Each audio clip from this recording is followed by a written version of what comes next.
ओम सदाशिवसमारंभां शंकराचार्यमध्यमाम् अस्मदाचार्यपर्यन्तां वन्दे गुरुपरम्पराम्.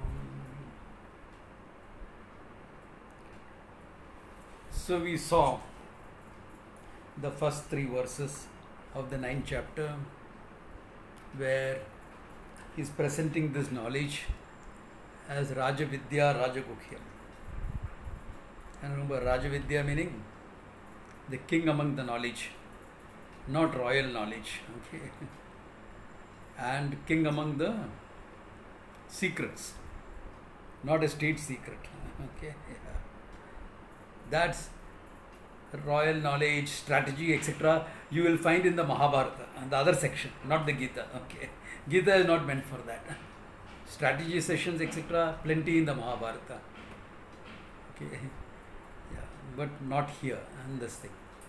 So, having said all that, I think it is pretty clear. Can we go ahead? Yeah, okay. Now, making the next couple of verses, very profound verses, okay? He says, Maya tatamidam sarvam jagat avyakta murtinaha mastani sarva bhutani nachaham teshu avastitaha nacha mastani bhutani pashyame yogam aishwaryam bhuta bhrannacha bhutastaha mamatma bhuta bhavanaha. Two verses. Starts with our common statements that we make, that there is a divine spark in all of us, God is sitting in our hearts. Common statements we make. Krishna starts by negating that. He says, Maya tatamidam sarvam jagat avyakta murtina. Maya avyakta murtina. By me, my form, which is not available for perception, avyaktaha. Jagat idam tatam. I pervade this whole universe. Okay? This whole universe, multiverse, 14 dimensions, is pervaded by me. Then he says, Mastani sarva bhutani na chaham teshu avastita. Na chaham teshu avastita. I am not sitting in them. They are in me.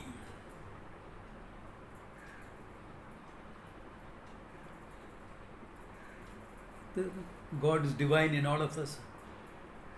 Revade, Revade. It's a nice statement. If Ishvara, let us see it as Ishvara first.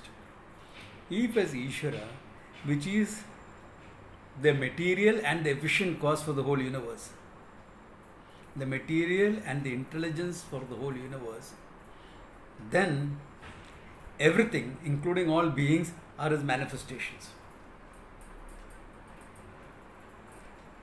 So tell me, are you in God or God is in you?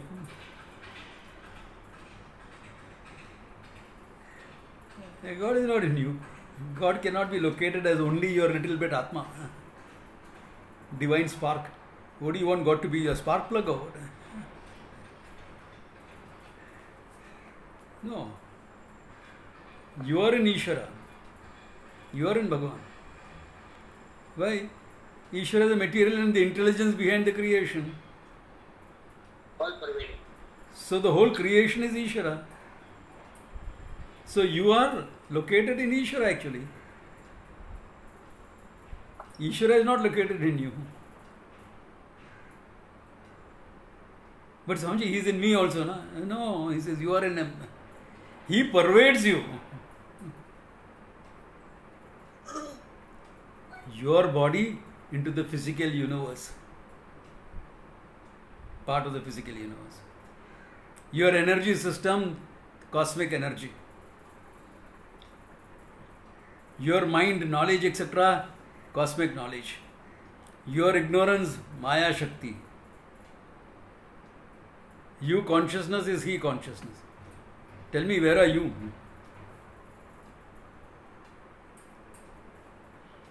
Where is this thing that you call I? Purely notional, isn't it?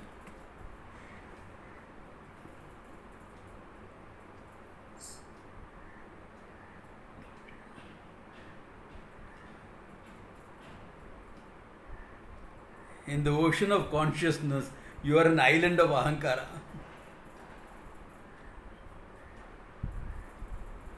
Purely notional. I am like this only. Where are you? You don't exist. You, the physical entity, my body, Ishvara standpoint. My prana, etc., which I have been cultivating for 30 years. Path of cosmic prana.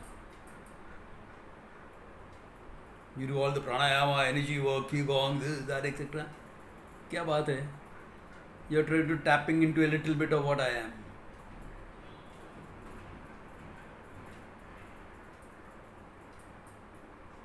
Your mind, feelings, etc., pass of the cosmic mind.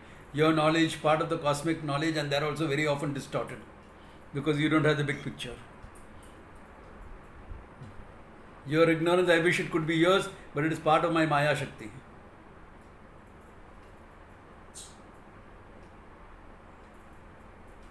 In between, I say I. Kidhar se I?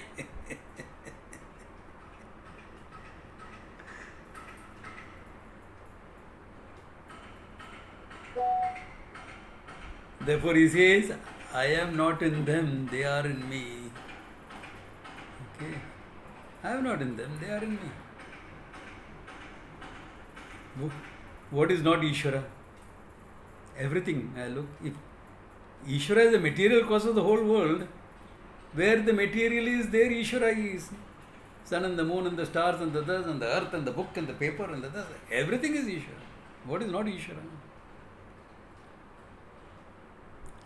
This has gone as a cultural concept into us. That's why we won't stamp anything.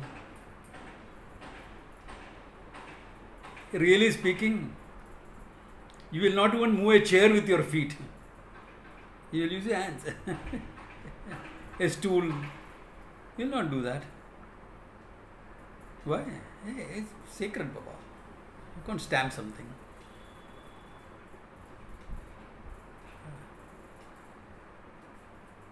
I told you the story of that Muslim trainer in the gym.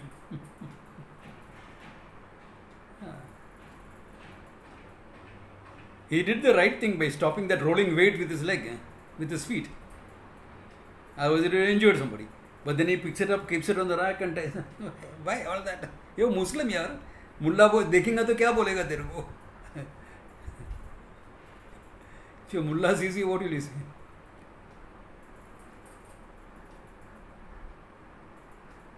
Shall I tell you what I think? Sometimes I think the mullah also does that. In India at least. It's gone into their psyche.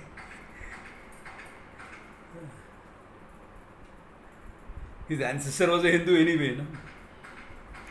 Got converted at the point of a knife, of a sword, or for a bag of rice. One of the two reasons.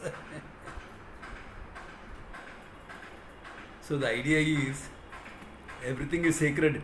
You cannot say everything is sacred unless you understand Ishvara as the material and the intelligence behind the whole creation. Otherwise, everything is sacred, etc. It's only verbal. It has got no meaning. What do you mean everything is sacred? Unless you understand that it's Ishvara's manifestation. How can you say it's sacred?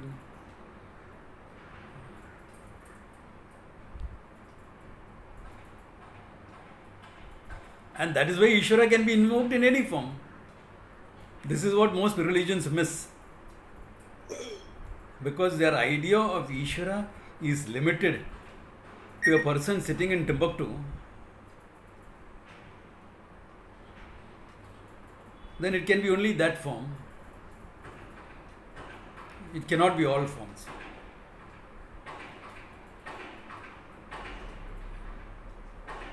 That means what? You are limiting and isolating Ishvara and then calling him infinite, all-pervading, etc. How can he be all-pervading if he is sitting in Timbuktu? At the most, he can have CCTV cameras watching everything. like Big Brother watching. He cannot be all pervading.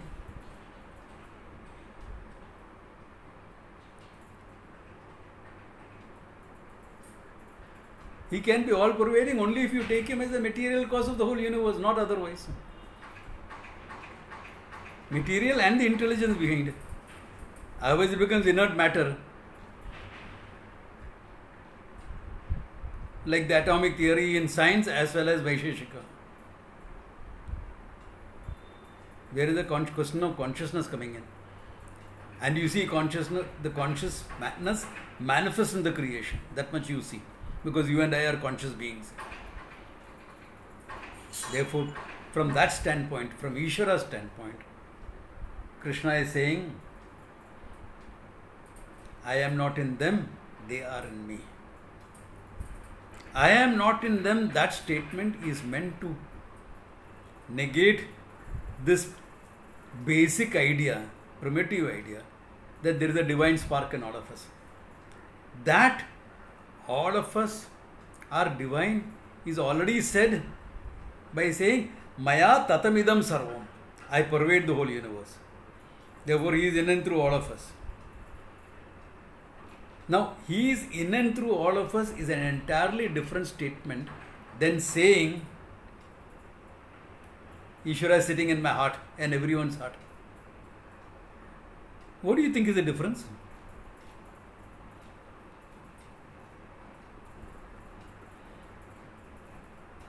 Look at it.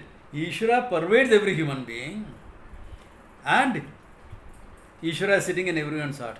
What is the difference between the two statements?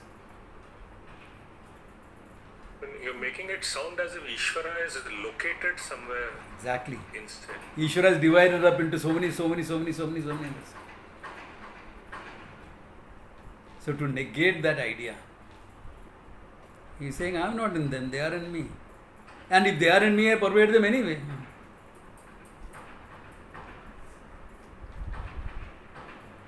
Is the ocean in the wave or the wave in the ocean?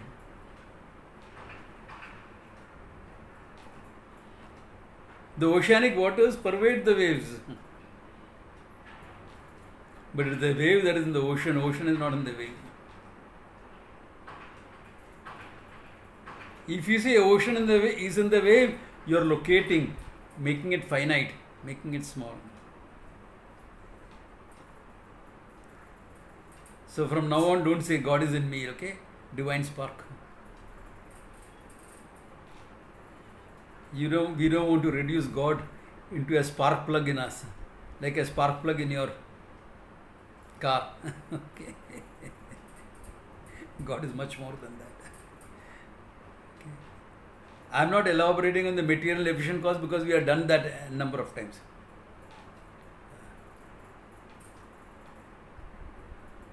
Because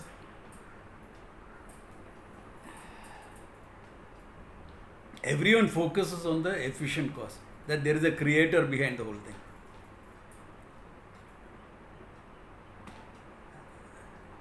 And then the question of where is God, etc., will come up naturally.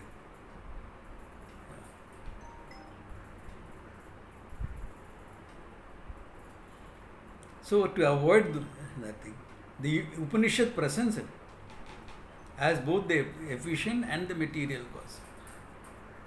Efficient cause, the intelligence behind the creation. Material, because you cannot have creation out of nothing. Out of nothing, nothing will come. This is the manifestation of Ishvara's laws itself. In the creation, can you make something out of nothing? Okay.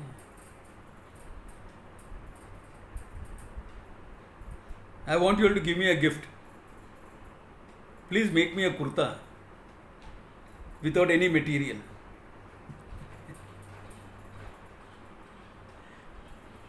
And don't talk to me about the emperor's clothes.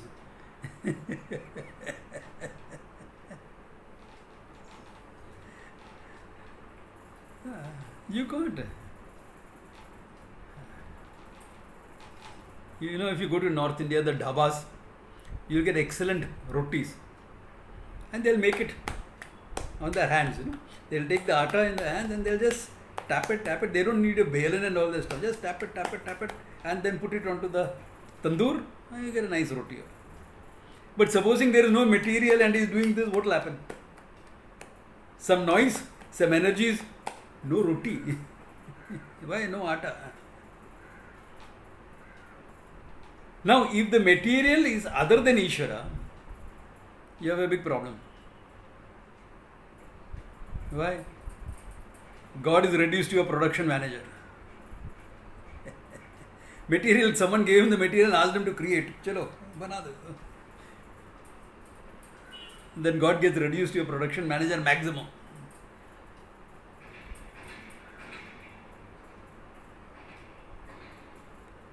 If he is only the material, then where is the intelligence behind the whole creation? How do you presume in intelligence? Because we can study the creation intelligently. From an atom to the solar system. From a blade of grass, from an insect to a human being.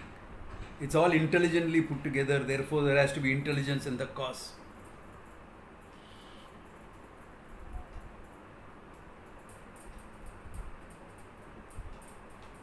And if there are two separate things, you have a very finite God. Then you have to look at what is that made him the production manager. So the only way out of it is what the Upanishad says, that the material and the intelligence is one and the same.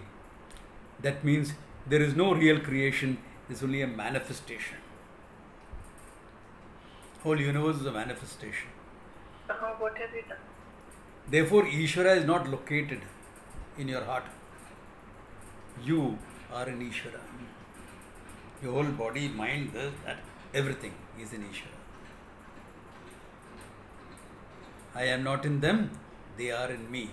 Remember, Krishna always talks from the standpoint of Ishvara. Whether you accept Krishna as Ishvara or not is a different question altogether. But standpoint of presentation in the Mahabharata, especially in the Gita, is Krishna equals Ishvara. That's the way it's presented.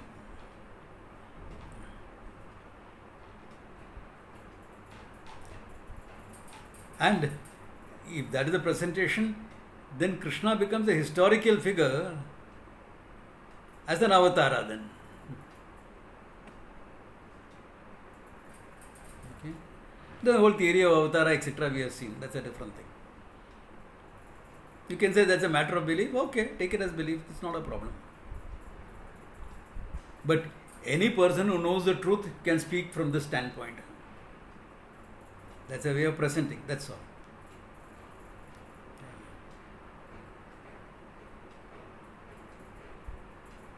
Now, after that, this much clear? Yeah, Prashant, you have a question. Swamiji, then when we say Ishvara is the Antaryami, or in some places they say Yo Veda Nitam Guhayam and all. Correct. Those statements exist. Ishvara is Antaryami, this, that. Not wrong to say that. Okay? It's not wrong to say that. But with this understanding that Ishvara is not limited to Antaryami role. Antaryami is within you. Fine. Okay? And because of him, the whole thing is manifested. That is fine. But don't limit it to only Antaryami. There is where the issue comes in. If you limit Ishvara to only Antaryami, then what about the external creation? Antaryami he is. Then what about the external world? That can't be separate. So the problem is, there are a lot of words revealing Ishvara from certain standpoints. Antaryami is a word like that. Okay? It's a standpoint. Valid standpoint. But what is the point then, if that's a standpoint? What is the whole truth? Yeah. The whole truth can be considered from any standpoint. But no one standpoint is the whole truth. Unless you take him like the intelligence and the material. Abhinna nimitta upadana karanam. Technical definition. The single, non-dual, material and efficient cause for the whole universe. Any other understanding of Ishvara is a very limited understanding. And if you understand Ishvara like this, it is not opposed to your personal relationship with Ishvara in a given form. Because you are not reducing Ishvara only to this form. You are saying, this is a form, this is a portal for me to relate to Ishvara. Which is fine. Technically we will say this is Ishta Devata. What is Ishtam to you? What is it that you like, you can relate to? Because psyches are different. Like many mother figures would relate to Bala Gopala. Krishna as a baby, mischief, fun, etc. Except if they had to look after that baby, okay? Then you will have a tough time. Bala Gopala is not easy to look after. If you are a parent, he will drive you up the wall. But many, I cannot. Bala Gopala, mischief, etc. I mean, I'm amused, I'll smile when people tell of his stories, etc. Give me Krishna the Gita Acharya. Give me Krishna the warrior, that I can relate to. Give me Krishna the strategist, I can relate to that. Why? Because each person's psyche is different. So accordingly you will invoke. That is your personal relationship. That's invocation of one Ishvara into a form you can relate to. If all forms are his forms, you can take any one form to invoke Ishvara. No? Have you seen the priest coming and doing a puja at home? You don't have a Ganapati Murti there in your puja room. Just say you don't have. He will take some haldi, turmeric, and make a small ball of it, and that will become Ganapati. Or he'll put a coconut there, that will become Ganapati. Why? Hey, you can invoke Ishvara in anything.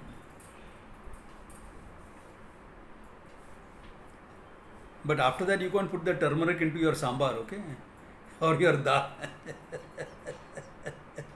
Because now you invoked Ganpati there, you have to dispose of properly. Yeah. Because that is the rules of invocation, etc. That's fine. That's fine.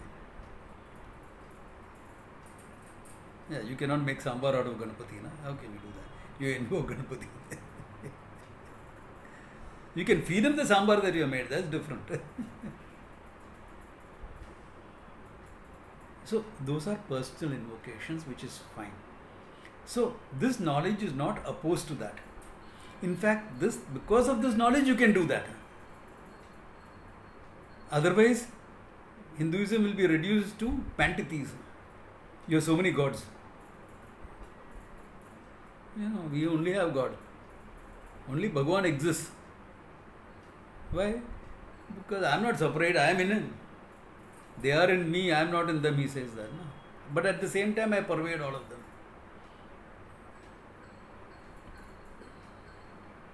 Therefore, there is only God. There is no many God, there is only God. There is no God and you separate. So, Hinduism is not talking about one God. Hinduism is saying there is only God, finished. And everything that you see and deal with, manifestation of that. So everything is sacred, everything is divine. Up to you to treat it like that. Yeah.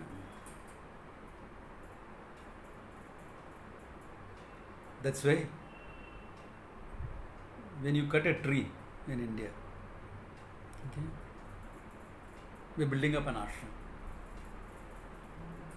I've been sitting with the architect, juggling the design, this, that, so that we can avoid cutting trees. I mean, small bushes, shrubs, anything less than 5 years will go. Then you can't avoid it because you need land clear. Then finally we came to 2 trees will have to be cut. From the initial architect who had said 50 trees will have to be cut, I got it narrowed down to 2 trees. We're still losing 2 trees, okay? So what do we do? You ask the permission of the tree. You apologize for the tree for cutting. And you say you are welcoming the tree back, the jiva back as a tree by planting 4 others for each tree. Well, it's divine, it is sacred. There's a life in it. There's a life in it.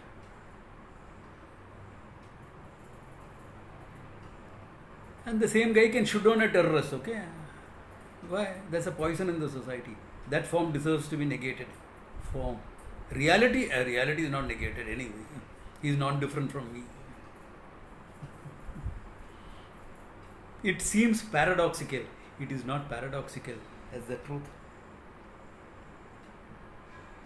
So what can I do? The truth is behaving like my ex-girlfriend. Paradoxical.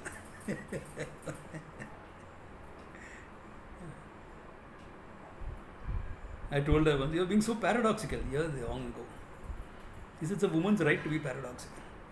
I said, good one.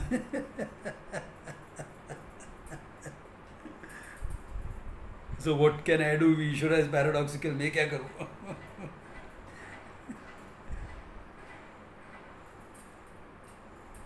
Are you getting this first verse? Okay. The 4th verse actually of the text. Okay. So, I am not in them, they are in me. And now he brings in his master stroke. Nachamastani bhutani pashyame yogam aishwaryam. No, they are not in me also. They are not in me. See my divine yoga, he says. My divine magic. They are not in me. Can you see you are in Ishvara?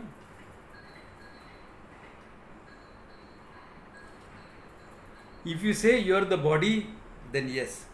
If you say you are in the mind, yes. But what has Krishna revealed yourself to be? Nothing but pure consciousness. 2nd chapter onwards, he has been doing the same thing. Every chapter he has been doing this. Presenting you as nothing but consciousness. So, is consciousness in consciousness? Take it both ways. God in you, consciousness in consciousness. You in God, consciousness in consciousness. There is only one consciousness, limitlessness. Therefore, they are not in me either. He is deliberately putting it like this to arrest your attention. They are not in me. Who said they are in me? But you just said, really speaking, they are not in me. Pashyame yogam aishwaryam.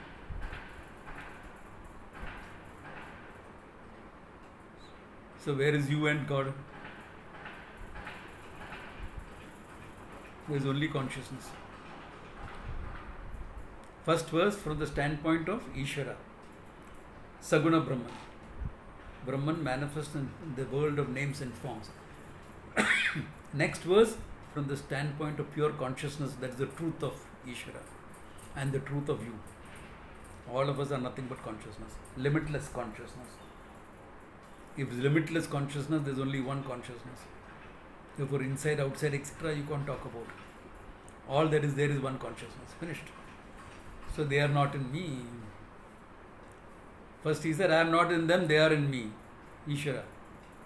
Second, they are not in me either, because both of us are nothing but pure consciousness. Therefore, there is only one consciousness. Not limitless, not conditioned by time, space. All this we have seen.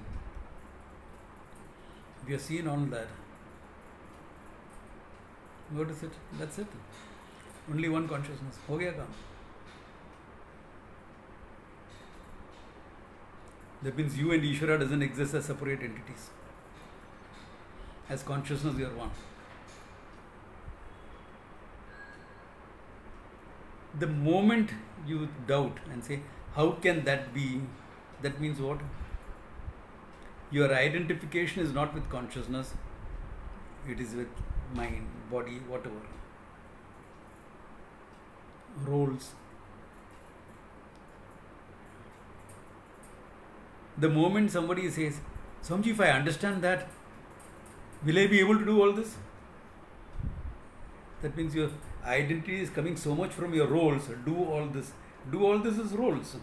Your identity is coming so much from the roles, you can't consider the possibility of giving up a role. I'm not saying you have to give it up. You don't have to. Why should you give up a role? Knowing the truth does not involve giving up a role physically, but understanding that the identity that you get out of that role is highly limited. It's only functional. It is not true. It's a functional viewpoint of yourself. That's why for different roles you dress differently. No? Going to work, formal clothes. Even if you're wearing casuals, it has to be smart casuals, semi-formals. Why you're dressing for a role? Going out for dinner? Different. Meeting buddies? Different. Playing golf? Oh, there's a separate dress for that. Including that funny hat. What that hat has got to do with playing golf, I can't understand, but whatever. You know, golf was meant to be serious exercise. You carry that bag of golf bats and you walk all over the place. But now it has become a rich man's game. So no exercise. Your caddy carries the bag for that. Carrying the bag was part of the exercise. Caddy carries it. He gets the exercise. You don't walk. There's a golf cart available.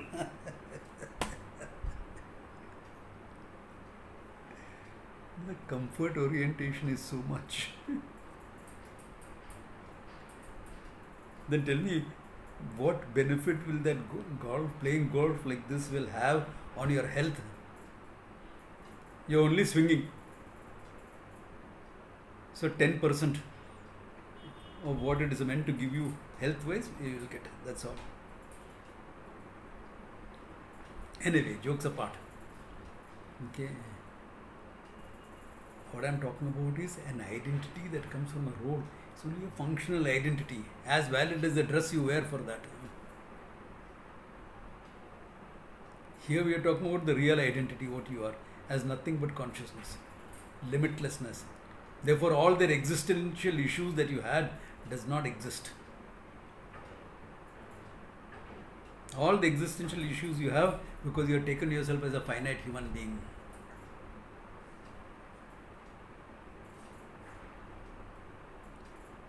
And here, what is it? You're not a finite human being, you're the pure consciousness, limitlessness.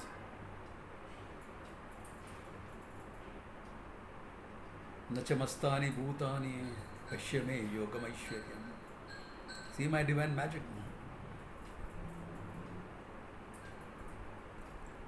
Experiencing this whole world, he says it doesn't exist. Because an experience does not prove reality. This is something I want all of you to be really, this idea to be rammed home. No experience proves reality. And this is also part of your experience. Why? You walk on a flat earth. Is flat earth a reality? You see a rising sun. Experience. Is it a reality?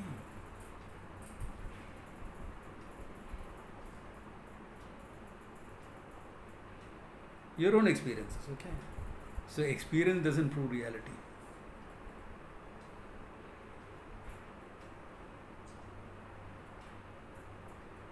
In fact, all experiences are just that, experiences. They are based on names and forms.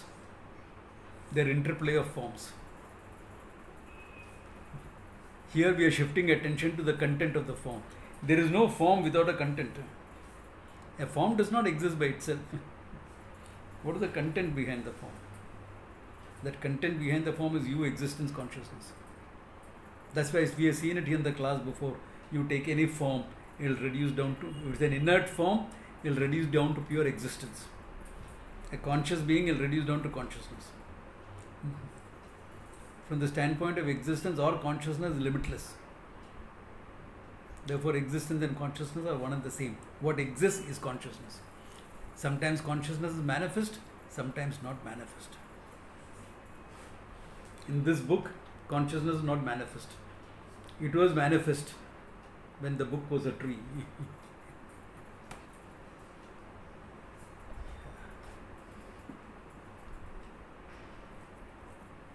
So the whole thing reduces into that. So if you are that existence consciousness, let's look at it again, just to revise quickly. This book, form.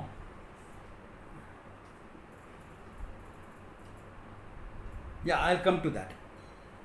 What book?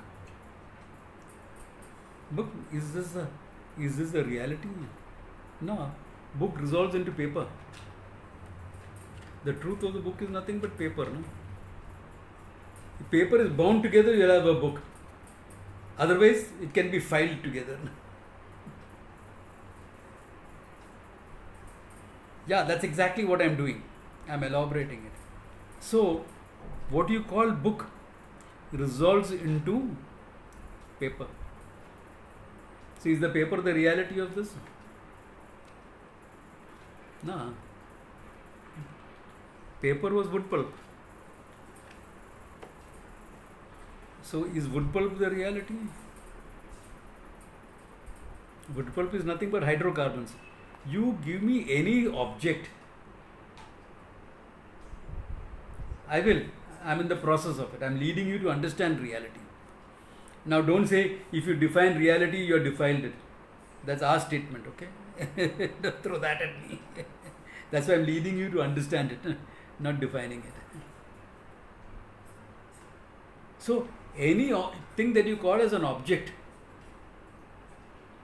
from book got resolved into paper, got resolved into wood pulp. Is wood pulp the reality? Wood pulp is nothing but hydrocarbons. It's a molecule. Is that molecule the reality? No. Made of hydrogen and carbon atoms. Are the atoms the reality? There's so many subatomic particles. You give me any form existing. Any form existing. Okay? Don't say nothingness is the reality behind this, then I'll whack you with this book and you'll understand how real it is.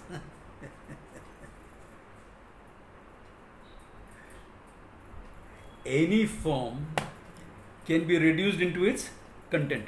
Reduced into its content. So what will have to be the final reality? Something that exists but does not have a form. Because form means I'll reduce it to content. That means what? Formless existence is the reality behind this book. So the whole form, now when I say formless existence, what do I mean?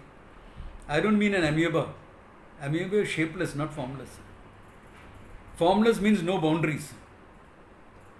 No boundaries mean no limitations. So limitless existence is now manifest as this book. That limitless existence is beyond this whole universe or not? Because we are dealing with an existing universe, not with a non-existing universe.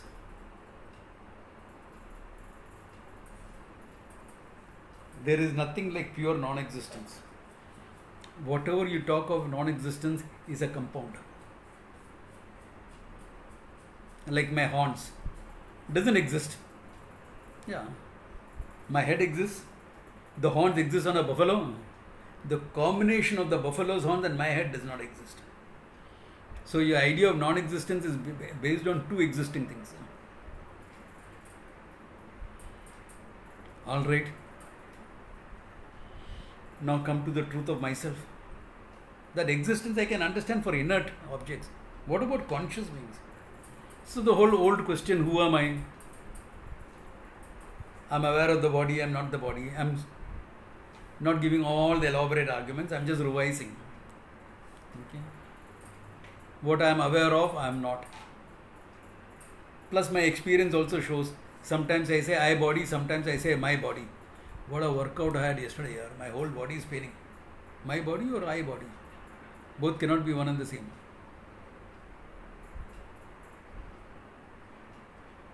Even an iPhone is my phone, okay? It is not I.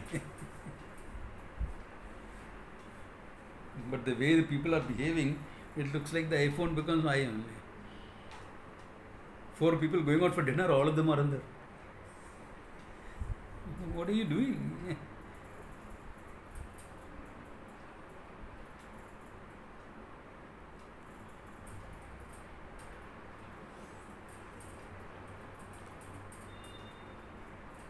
Is it okay to understand reality? I have yet to reveal the reality to you. Stick with me in this.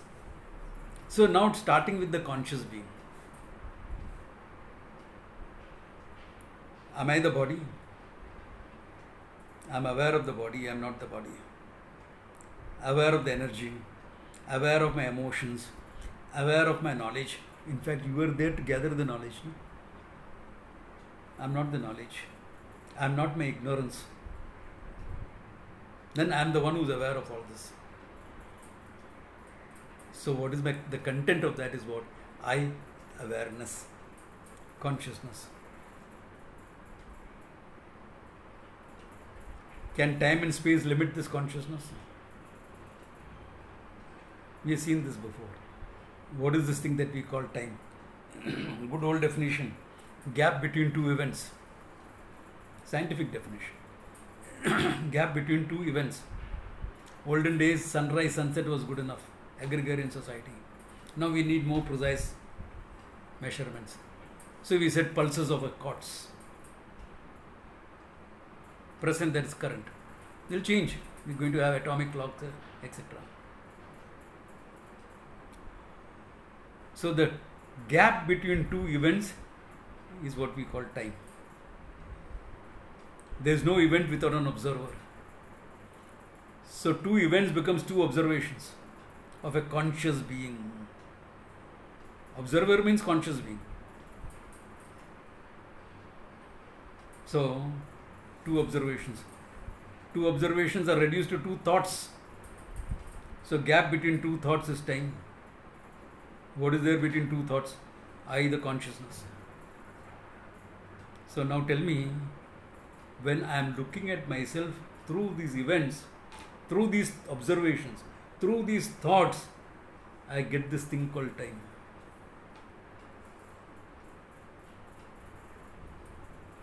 So can time limit me, the consciousness? The consciousness itself appears as time when you are looking at it through these observations, through these thoughts.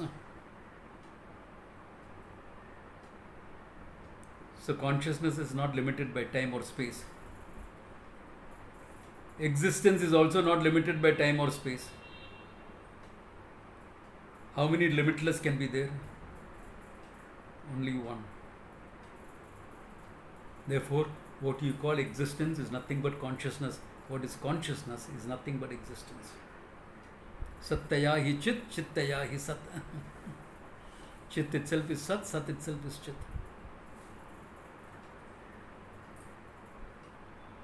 Now, where is this transactional reality and all that you are talking about? You. Yeah, someone asked a question like that. Someone presented it. What is that? Why does consciousness manifest? If you look at consciousness, it says, who said I am manifesting? This is how I am. You don't have to define consciousness. Consciousness, your definition. Satyam Jnanam Anantam Brahman. I am defining now. Now I am defining. Limitless existence, consciousness.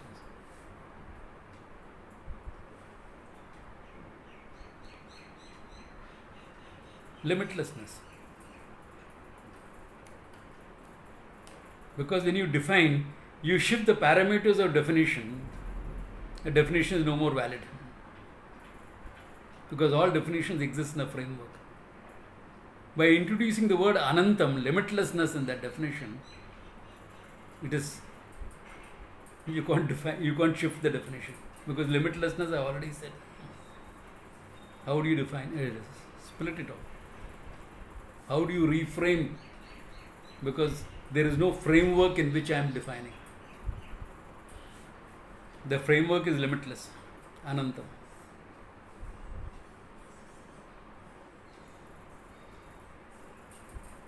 Yeah, Prashant.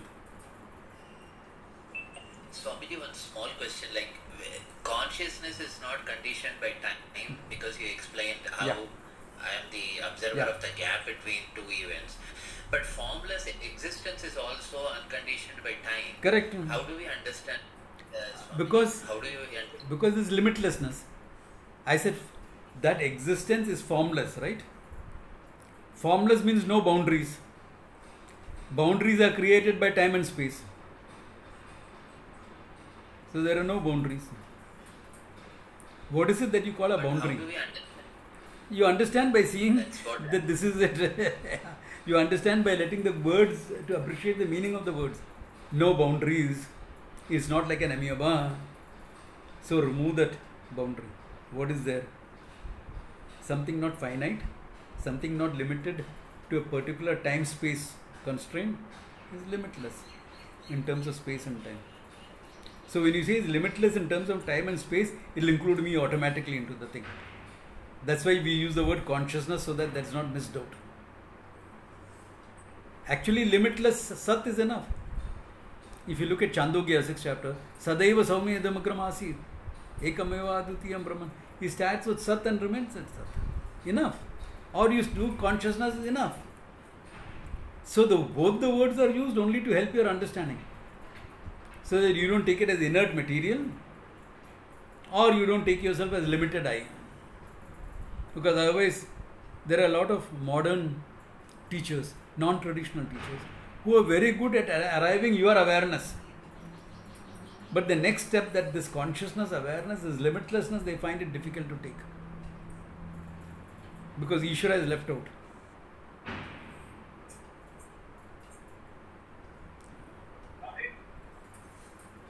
So when we say formless existence, Swamiji, so is it like any form is only within the realm of time and space? Yeah. So when it is formless, Time and space are gone. Then it has to be. Yeah. Because the moment anything comes under time and space, it's got a form. Form meaning boundaries. When you say form, is actually like human form. It's a boundary, na? That isolates me from the rest of the creation. Isn't that what it does? Any form does. Shalini, you have a question? Yes, Swamiji. Yeah? I just want to understand. So when we are talking about manifest and unmanifest, Yeah. are you able to hear me? Yeah, of course. So when we are saying unmanifest, manifest, it's always with respect of this creation that we are speaking. Yeah. So if you're looking at consciousness, so there's nothing called manifest, unmanifest, right? Exactly. Manifest, unmanifest, we are forced to use because we are dealing with names and forms. It's only from the standpoint of names and forms we will say manifest, unmanifest. Yeah. So And we'll say, that is also like, yeah. So we'll say existence is manifest in an inert form. Consciousness is manifest in the same form. If you know the truth, Ananda is also manifest. Or Ananda is manifest experientially in a moment of joy. But that is with respect to experience we are talking. With respect to reality, Ananda means limitlessness. So even manifest, unmanifest is with respect to the names and forms that you are dealing with in the creation. Otherwise it doesn't, you don't have to use that word. Once you know, you don't have to use that word. Why? What is there is consciousness. Sometimes there are some names and forms. Do you have to say wave and ocean and waves? Ocean means there will be waves, no? And there will be moments when there are calm also. That's ocean in meditation. And there are waves, ocean in action. It's all the same, it's only ocean anyway. You don't have to say ocean and waves.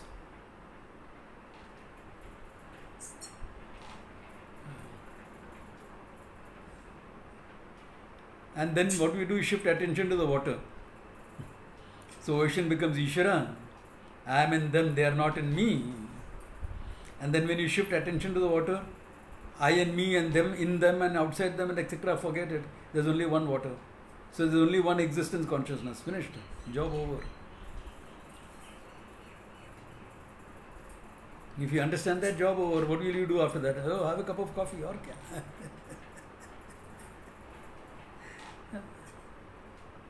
What else is there to be understood?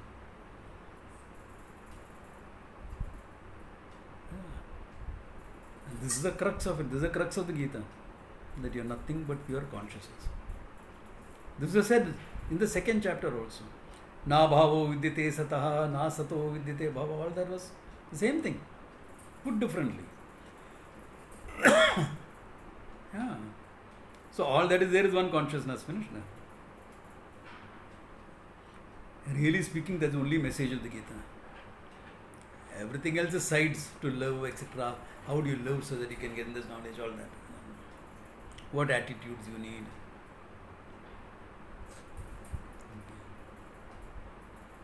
Not a namby-pamby, goody-goody attitude, no. That's not the Gita. Ahimsa paramo dharma. Himso dharma tataiva cha. For the sake of dharma, himsa is equally important.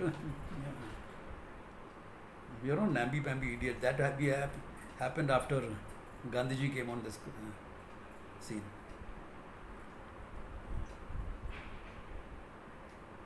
After people like Ashoka distorted the whole thing.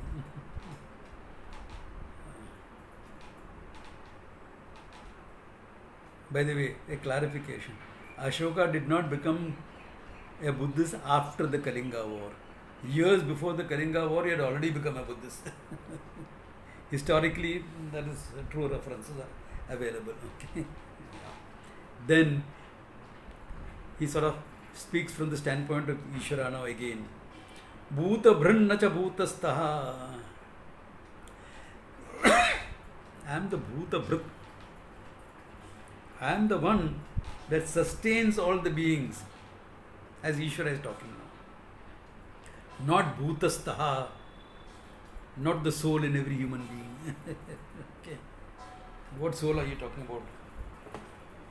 As far as I know, I have 4 souls, not 1.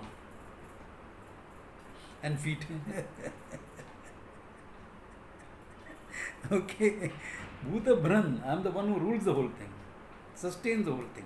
Na bhutastaha, don't reduce me to staying in every bhuta. Okay. And he says, Mama Atma Bhuta Bhavanaha. I as the Atma, the whole manifestation is nothing but me, he says. As existence consciousness, I am the whole thing.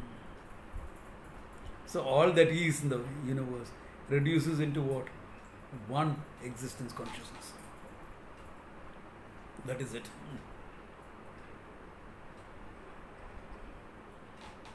But if you notice, it's always revealed along with Ishvara. You can't leave out Ishvara in the understanding of Vedanta. Why? Because the moment you're functioning, Ishvara comes into play. The order, what we call dharma. Dharma is dharayati iti, that which sustains. So all your laws of physics, chemistry, etc. also come into dharma, okay? Because it sustains the creation. It is not only ethics. Yeah, we focus on ethics mainly because there are other branches of discipline taking care of those things.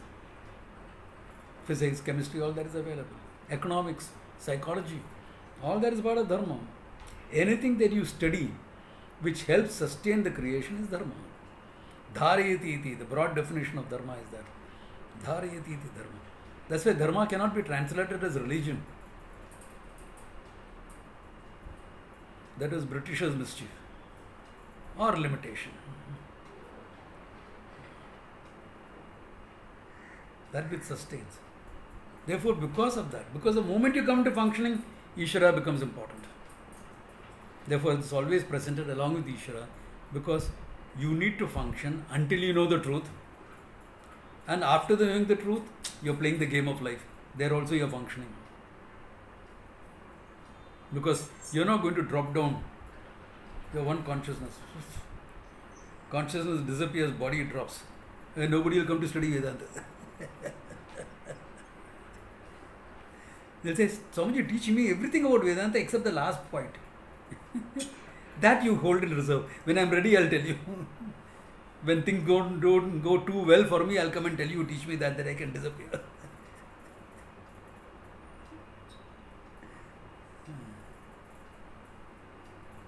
No, that's not the idea. Yeah, you have a lot of things to do, therefore Ishvara comes into the picture, lifestyle comes into all that thing comes into the picture. Yeah. Even after that, after knowledge, Ishvara comes into the picture because you are functioning. When you are functioning, you are functioning as a wave. You are not functioning as the ocean. Therefore, there is an apparent relationship, not real. It's an apparent relationship between the wave and the ocean. Apparent. As water, there is no relationship. There is oneness. So, with the understanding of oneness, you function in the world of duality. Maja aa raha hai. It's fun. Yeah.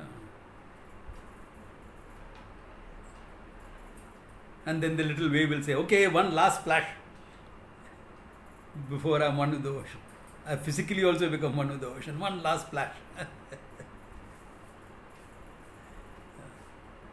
And that depends on the size of the wave. One last splash for a breaker can become one ship gone.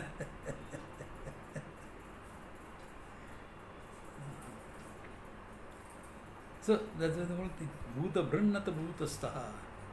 Mamatma bhuta bhavana. It's me, myself, that has manifested the whole thing. So when does your study get over? When you can say this. When you can echo what Krishna has said in these two verses, your study of the Gita is over. Done. Your study of Vedanta is over. You can honestly echo this. If you can't, Pavanav Punyena Shravanam Kuryad.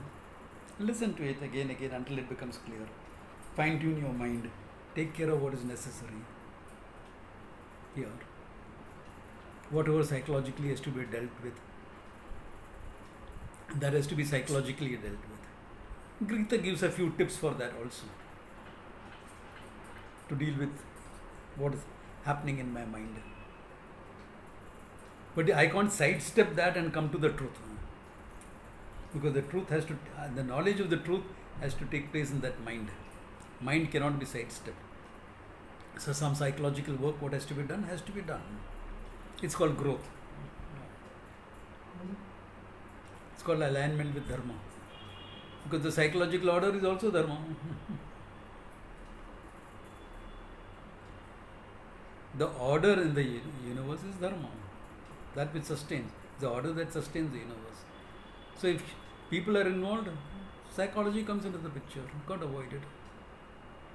What is psychology? Study of your mind anyway. What else is it? Psychology is a separate subject, came 100 years ago. Or maybe 200 years ago. But long before, in fact, the earlier psychologists didn't have any material to study psychology. So they looked into literature, into poets, when they are describing the mind, emotions, etc. That's how the study of psychology developed. They looked into the human experience when they tried to make it scientific. But psychology is not scientific anyway. Valid but not scientific. Psychiatry is scientific. As another artificial division we create. So body of knowledge is valid, it is valid. It need not be scientific. Anyway, that's a part. So that's part of it has to be taken care of. And then once you take care of it and you are exposed more to this knowledge, hey, Bhuta Brahma cha Bhuta Staha Mamatma Bhuta Bhavana. I am manifest as the whole universe. तभी क्या कर रहा है अभी? Now I am going to behave like an ordinary man, like Phantom. Walk the streets of Dinkali like an ordinary man. Go have a cup of tea or what else is there? Out of freedom, you can do anything you want.